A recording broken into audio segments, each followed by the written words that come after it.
Salam sejahtera dan salam Sarawakku sayang. Bersama saya Janet Bennett dalam Buletin UKAS edisi malam 25 Ogos 2020. Berita utama, projek Jalan Ulu Suai, Niah, Subis di Miri yang bernilai 68 juta ringgit bakal membuka akses kepada lebih banyak peluang sosial ekonomi, terutama yang berasaskan aktiviti pertanian dan industri asas tani di kawasan tersebut.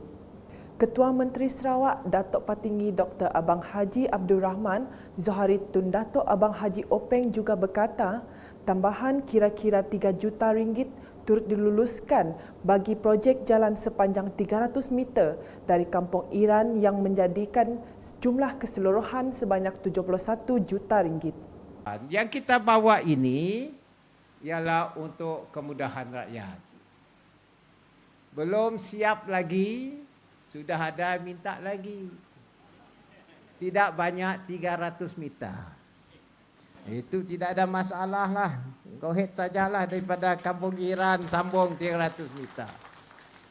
Dia punya estimate lebih kurang 3 juta. Kalau 68 juta sudah belanja, tambah sajalah 3 juta jadi 71 juta, okeylah.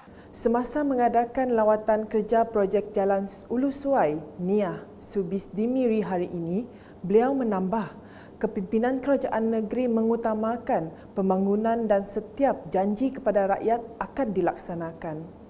Kami dalam GPS, we focus. Focus development.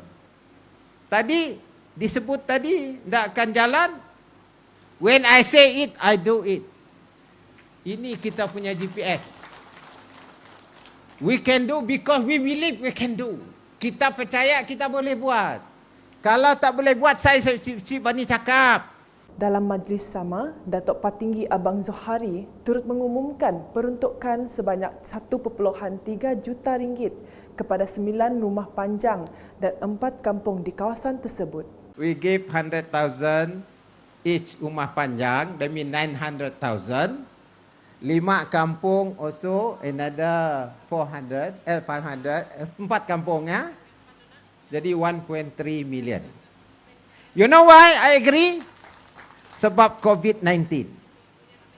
Karena orang punya pendapatan affected by COVID-19. Kita tolong di bawah BKSS Sarawakku sayang.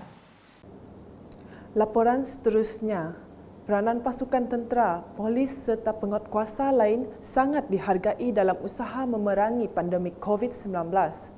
Timbalan Ketua Menteri merangkap pengurusi jawatan kuasa pengurusan bencana negeri Sarawak, Datuk Ahmad Douglas Unggah Embas berkata, negeri ini berdepan dengan keadaan sukar jika tiada komitmen, pengorbanan dan profesionalisme petugas barisan hadapan itu.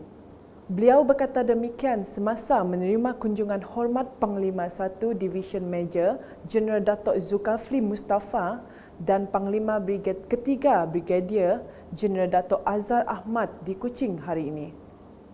Tambahnya, salah satu strategi yang penting dilaksanakan ialah menutup pintu sempadan untuk mengelakkan kemasukan pendatang tanpa izin. Beliau juga berharap kerjasama seperti itu perlu diteruskan kerana perjuangan masih belum selesai walaupun jumlah kes positif di negeri ini menurun. Berikut pula mengenai bantuan khas Sarawakku sayang BKSS 2020. Menurut satu kenyataan media yang dikeluarkan oleh Unit Perancang Ekonomi Jabatan Ketua Menteri hari ini, BKSS 2020 untuk ibu bapa tunggal B40 yang mempunyai tanggungan yang sah akan dibayar insentif ketua isi rumah KIR pada September 2020. Kenyataan sama memberitahu Kerajaan Sarawak masih menerima aduan daripada rakyat yang menganggap mereka layak mendapat insentif BKSS KIR dan bujang B40 tetapi tidak tersenarai sebagai penerima. Oleh yang demikian, Kerajaan Sarawak telah membuka rayuan BKSS 2020 melalui pejabat daerah dan secara atas talian.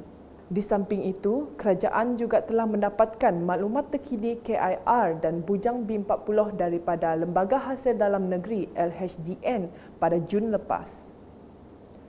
Tambah kenyataan itu, Kerajaan Sarawak mengambil maklum berlaku perubahan status kepada seramai 81,120 penerima asal BKSS KIR B40 kepada IBT tanpa tanggungan. Oleh yang demikian, Kerajaan Sarawak menangguhkan pembayaran kepada 81,120 penerima asal BKSS KIR B40 yang telah bertukar status menjadi IBT tanpa tanggungan atau dikategorikan sebagai bujang dalam pakej BKSS 2020. Usaha kini sedang dijalankan bersama LHDN bagi membuat pengesahan status IBT sama ada mereka merupakan IBT tanpa tanggungan atau IBT dengan tanggungan. Sekiranya mereka merupakan IBT tanpa tanggungan, maka mereka hanya menerima insentif BKSS bujang B40 dan bayaran akan ditamatkan.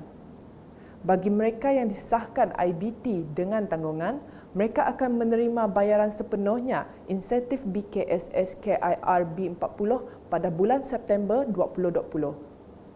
Oleh yang demikian, dakwaan mengatakan pembayaran telah dibatalkan adalah tidak benar sama sekali kerana IBT dengan tanggungan yang terkesan akan mendapat pembayaran penuh setelah pengesahan status tanggungan dibuat. Kerajaan Sarawak sentiasa prihatin terhadap kebajikan rakyat dan akan memastikan rakyat yang terkesan dapat menerima bantuan sewajarnya. Beralih ke laporan harian COVID-19, Jawatankuasa Pengurusan Bencana Negeri JPBN Sarawak dalam kenyataan medianya melaporkan tiada kes positif COVID-19 di Sarawak hari ini. Dalam pada itu, kenyataan sama turut dimaklumkan 4 kluster COVID-19 yang telah diisytiharkan tamat setelah tiada kes baharu dilaporkan dalam tempoh 28 hari dari tarikh kes terakhir. Manakala kluster yang masih aktif pula adalah kluster Mambong dan kluster Alam Bintulu melibatkan seramai 14 orang kes masing-masing, 7 kes. Manakala di Lawas, Timbalan Menteri Pembangunan Luar Bandar 2 yang juga Ahli Parlimen Lawas, Datuk Henry Sum Agong dan rombongan telah melakukan lawatan ke Bangunan Kastam, Immigration dan Kuarantin CIQS Baklalan Lawas. Menerusi lawatan itu, didapati tidak ada sebarang perkembangan dan kemajuan serta masih banyak perkara yang perlu dilaksanakan bagi memastikan projek tersebut siap. Mengambil tindakan segera, Datuk Henry akan mengadakan perjumpaan dengan Kementerian Dalam Negeri di Putrajaya bagi memaklumkan perkara itu dan mengesyorkan tindakan susulan diambil terhadap kontraktor yang bertanggungjawab membina bangunan itu kerana ianya perlu disegerakan bagi mengawal pintu masuk negara yang bersempadan dengan Kalimantan, Indonesia. Projek ini perlu diberikan perhatian memandangkan ianya telah lama dan masih belum disiapkan dengan kontraktor sering bertukar dan bersilih ganti sehingga menyebabkan pembinaannya terbengkalai. Sekian bersama saya Janet Bennett dan kru penerbitan.